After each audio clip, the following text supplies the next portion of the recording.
siempre, iniciamos el tratamiento con el arco muy ligero, muy liviano. Observen, este es un caso que comenzamos con arcos trenzados de acero.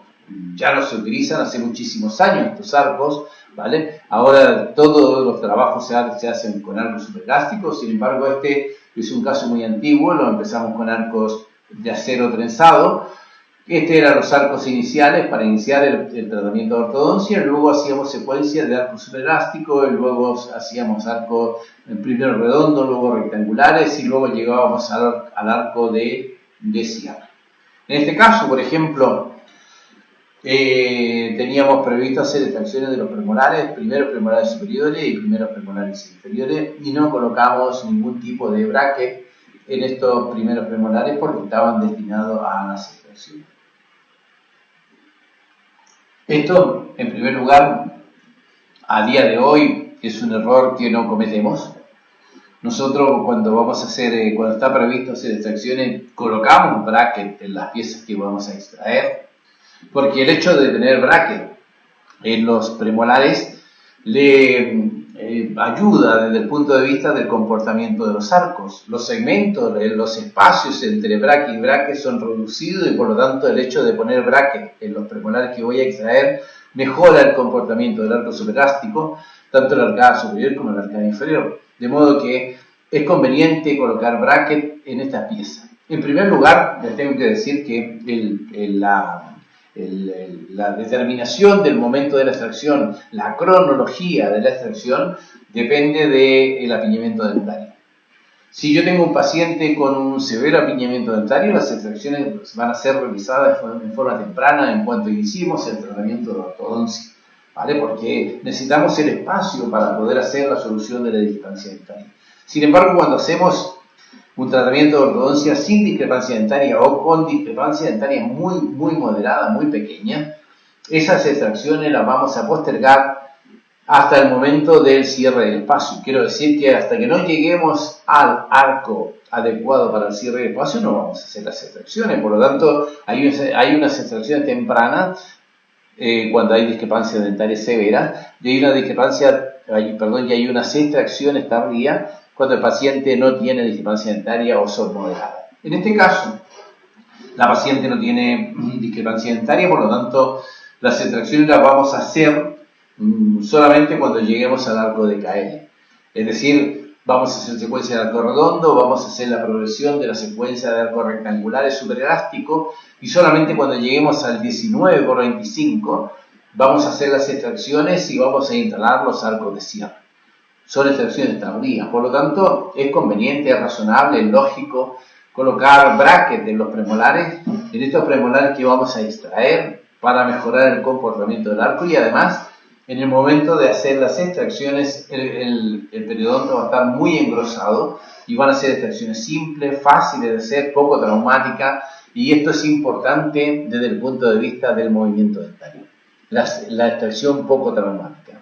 Cuando yo hago una extracción y conservo el reborde alveolar, conservo lo máximo de tabla vestibular, máximo de tabla palatina, luego el movimiento dentario va a ser simple, fácil, rápido. Pero si cometo algún error en el momento de la extracción y fracturo o pierdo parte de la tabla vestibular, por ejemplo, puedo tener un colapso del reborde alveolar y luego el movimiento del cierre del espacio va a ser extremadamente difícil. Incluso puede haber una dificultad que no podamos superar por un problema de falta de reborde alveolar fruto de la extracción. De modo que el hecho de colocar el bracket en los premolares a extraer es una buena medida para que cuando hagamos las extracciones tengamos un reborde alveolar en muy buenas condiciones para el cierre del espacio. De modo que no cometan ustedes el error que cometí yo en este caso, que no hice extracciones y por lo tanto, no hice la colocación de los brackets, por lo tanto cuando vayamos a hacer las extracciones, el periodonto de esas piezas a extraer no está engrosado y va a ser bastante más traumática la extracción que si hubiese colocado los brackets. Por supuesto, tenemos que considerar los séptimos a los segundos molares en el tratamiento de ortodoncia, por lo tanto, cuanto antes hagamos la colocación de la aparatología, ya sea bandas en séptimos o tubos en séptimo, mejor, porque vamos a tener un buen control transversal del reborde alveolar, del formato de la arcada superior, del formato de la arcada inferior, y un buen control del nivel de la oclusión del sexto y del séptimo. Por tanto, cuanto antes controlemos los segmentos posteriores, muchísimo mejor para el control del tratamiento. Ya lo he comentado en muchas ocasiones en estas charlas de los días jueves. Nosotros cometemos un error en ortodoncia, un error generalizado, que muchas veces nos condena en el resultado final del tratamiento. El tratamiento de ortodoncia, la importancia del control oclusal en el tratamiento de ortodoncia viene desde atrás hacia adelante, ¿vale? Cuanto más control, cuanto más temprano tenga control oclusal en la parte posterior, me refiero a los séptimos, mejor va a ser el tratamiento de ortodoncia. Más rápido vamos a tener el control de la oclusión del paciente. De modo que no posterguemos la colocación de la aparatología de los segundos molares. Cuanto antes cementemos los tubos o las bandas de los segundos molares, mucho mejor va a ser nuestro control sobre la oclusión del tratamiento de ortodoncia. Progresamos en la secuencia de arcos superelásticos redondos, 0.14, 0.16, 0.18, en fin, dependiendo de los desniveles que podamos tener en los segmentos posteriores, porque apiñamiento dentario no teníamos ninguno, y por lo tanto, cuanto antes podamos llegar a la secuencia de arco rectangular, mejor para empezar con el control de los torques. Nosotros hicimos una progresión en la secuencia de arcos hasta que conseguimos la máxima expresión de la producción del paciente. En este momento, en la secuencia de arcos se expresó el alineamiento, la liberación, el control de los torques, y observen, tenemos totalmente exacerbado en la biproducción de los tejidos blandos, de la biproducción dentaria. Esta es la máxima expresión de biproducción de la paciente. En este momento vamos a hacer nosotros la colocación de la aparatología de los arcos de Siama. Y ahí tienen ustedes entonces el momento en que hemos practicado las extracciones, acabamos de hacer las extracciones de los premolares inferiores e instalamos el arco de 19 por 25 de acero, doble llave, el DKL, que va a ser el responsable del cierre del espacio inferior.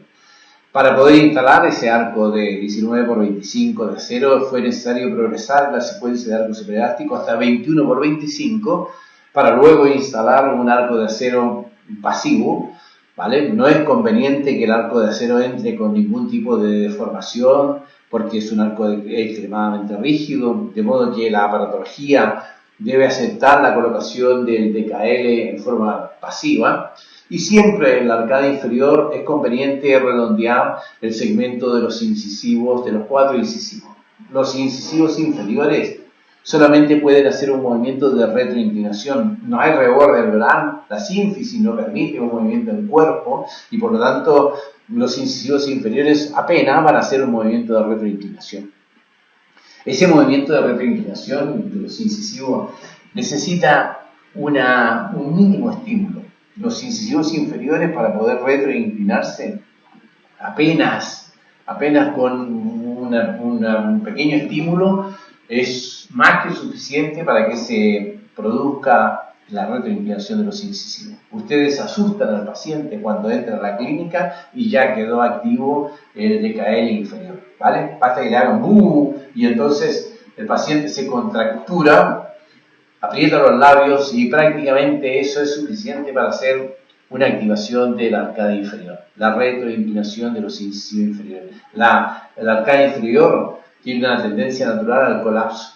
Los incisivos y los caninos inferiores tienen tendencia natural al colapso, a la reducción, a la retroinclinación. Si ustedes hacen extracciones de premolares, le ponen un DKL y nunca más lo activan, el paciente vuelve 3 o 4 o 5 meses después con el espacio cerrado porque la presión de los labios, la presión de la oclusión, de la arcada superior, la tendencia natural de los incisivos inferiores y de los caninos es a la retroinclinación, al colapso de la arcada inferior, por lo tanto se van a cerrar los espacios prácticamente en forma espontánea. el estímulo, el cierre, la energía que tenemos que darle al DKL inferior es casi simbólica para que podamos hacer la reducción de la arcada inferior. ¿Vale? Aquí está instalado el DKL inferior. Tenemos encima un arco de 21 por 25 supergástrico preparado para la colocación del DKL superior. Vamos a hacer las extracciones superiores, vamos a instalar el DKL superior y vamos a comenzar a trabajar. Pero, por supuesto, para poder hacer los movimientos de reclusión es necesario que haya un ligero overjet entre la arcada superior y la arcada inferior. Debe haber un espacio disponible para la reducción de los incisivos superiores. Y para que ese espacio disponible exista, es necesario entonces que hagamos primero una activación inferior para crear un pequeño overjet que luego permita hacer la reducción de los incisivos superiores. Ese pequeño overjet es importante que exista el pequeño overjet, ¿vale? No es posible, no es aceptable que nosotros hagamos la reducción de los incisivos inferiores sin tener en relación el overjet, ¿vale? Tenemos que apenas tener un overjet en el movimiento de reducción. Nunca tenemos que aceptar que se establezca un gran overjet, porque yo no sé cómo voy a poder retribuir y cuánto voy a poder retribuir la arcada superior. ¿No será que la arcada inferior se me colapsa? ¿No será que la arcada inferior se me retribuye en exceso y luego con la arcada superior no lo puedo acompañar, no lo puedo seguir? Por eso es importante que cuando nosotros hacemos un cierre de espacio, tengamos apenas un pequeño overjet. Hacemos una activación inferior y luego hacemos activaciones superiores para mantener una relación próxima entre la arcada superior y la arcada inferior. Próxima. No sé en qué momento, hasta cuándo voy a hacer la reducción. Por lo tanto, tengo que ir prácticamente haciendo una reducción como si en cualquier momento se terminase. Es decir, tengo que estar próximo a la clase canina, tengo que tener la línea media centrada y tengo que tener un overjet moderado. ¿Vale? Para eso les presento entonces este arco de doble llave para quienes no lo conocen. Es un arco de 2 llaves del lado derecho, 2 llaves del lado izquierdo. Viene de las anzas de Bull de los años 60, 70, cuando trabajábamos prácticamente la técnica de arco de canto, y entonces son arcos extremadamente antiguos. Nosotros trabajamos en el 100% de los casos con control de los segundos molares, y entonces aquí tengo un esquema donde tenemos un arco de DKL superior. En este esquema observen que tenemos el bracket del canino centrado entre la ansa mesial y distal del lado derecho y centrado entre la ansa mesial y distal del lado izquierdo. ¿De acuerdo? Esta es la condición que debe cumplir un DKL. Los brackets de los caninos deben estar en medio de las dos ansas, tanto del lado derecho como del lado izquierdo. Este arco, entonces, es un arco con rompefuerzas. Las llaves son una especie de rompefuerza. Las llaves hacen las veces de muelle, de resorte, donde van a acumular la energía para el cierre del espacio. ¿Vale? Se utilizan indistintamente la arcada superior como en la arcada inferior. Y estos arcos vienen clasificados por la distancia que hay de la ansa mesial del lado derecho a la ansa mesial del lado izquierdo en milímetros, y hay un kit de arcos que va de 22 milímetros para la arcada inferior, 22, 23, 22, 24, 26, 28 para la arcada inferior, y el mismo arco, según va aumentando la distancia de entre ansa, se transforma en arco superior o en arco inferior. Por ejemplo, para la arcada superior habitualmente utilizamos 38, 40, 42 milímetros, 44 milímetros. Estos son los arcos comunes en la arcada superior, 26 y 28 en la arcada inferior. Todos estos arcos de DKL existen en diferentes calibres, en arco de acero 16 por 22, 17 por 25, 18, 19 o 21 por 25. Están en el mercado todos estos calibres de arcos de doble llave. Nosotros utilizamos el 19 por 25 para el cierre del espacio, ¿vale? No utilizamos calibres menores porque la suma de movimientos parásitos que se producen cuando hacemos cierre de espacio, por ejemplo, el 16 por 22 o el 17 por 25, los movimientos parásitos aumentan y por lo tanto es un arco delicado, sensible.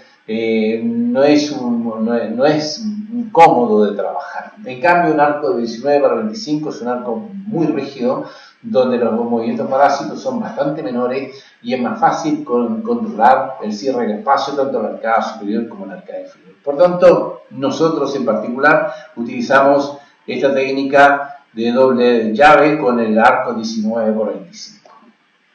Cuando nosotros hacemos el cierre del espacio, lo único que estamos haciendo es poner en antagonismo la resistencia del grupo posterior y la resistencia del grupo anterior. Nosotros, si yo les cuento, por ejemplo, que el arco de Cael es un arco con muelle, un arco con resorte, cuando yo activo el arco pone en antagonismo el grupo anterior, que son los incisivos y caninos superiores, contra los grupos posteriores, que son molares y premolares, ¿vale? Y entonces, en esta cuestión es muy importante que ustedes consideren la resistencia que ofrece cada pieza a los movimientos, o lo podríamos decir, las áreas expuestas al movimiento, ¿vale? Por ejemplo, si ustedes ven en este esquema, la zona roja de cada uno de los segmentos mesiales del segmento posterior son las zonas que están expuestas al movimiento. En cambio, la arcada superior, en la parte anterior, la zona distal del canino, la zona disto-palatino de los incisivos y la zona palatina de los incisivos centrales es la que está expuesta a la percusión, ¿vale?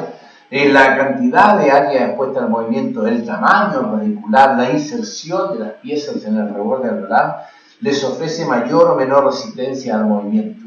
Y si ustedes ven aquí estos números, esto es simplemente el área radicular expuesta al movimiento, la superficie radicular, por ejemplo, la superficie mesial de las raíces de los molares. Aquí en la arcada superior tengo 1 centímetro cuadrado de resistencia, lo que significa, por ejemplo, 100 gramos de resistencia al movimiento, 120 gramos en el primer molar y 55 gramos en el premolar.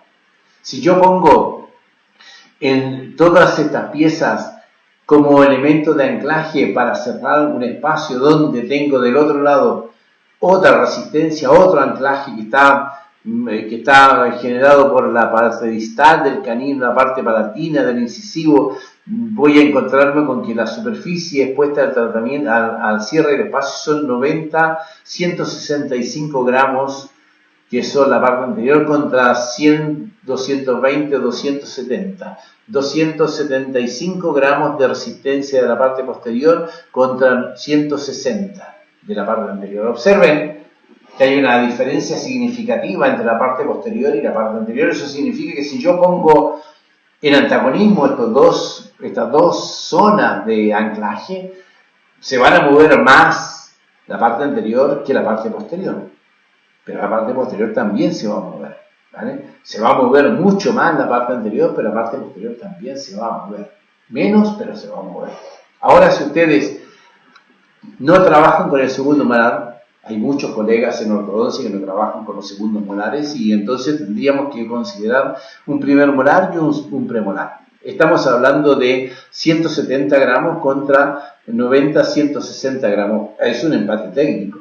Eso significa que si yo pongo, por ejemplo, un DKL entre el grupo posterior, sexto y quinto contra los caninos e incisivos, se van a mover exactamente lo mismo la parte posterior que la parte anterior. En el cierre del espacio, si yo utilizo solamente sexto y quinto, se va a conseguir el cierre del espacio por un movimiento hacia mesial de los segmentos posteriores, exactamente igual que hacia distal los incisivos y los caninos. En cambio, si yo utilizo el segundo molar, ya voy a tener menos movimiento en la parte posterior y más movimiento en la parte anterior.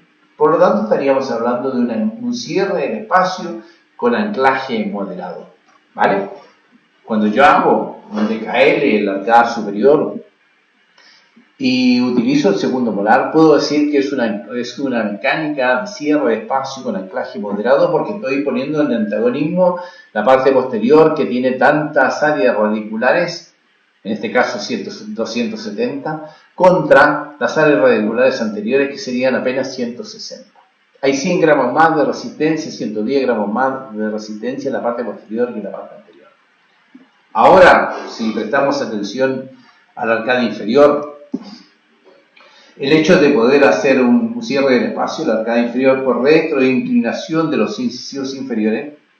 Observen, el movimiento de la arcada inferior son 0,25 gramos para cada uno de los incisivos, 0,25. 25 gramos para el incisivo central, 25 gramos para el lateral y 75 para el canino. Eso significa que tengo 125 gramos de resistencia en el grupo completo anterior. 125.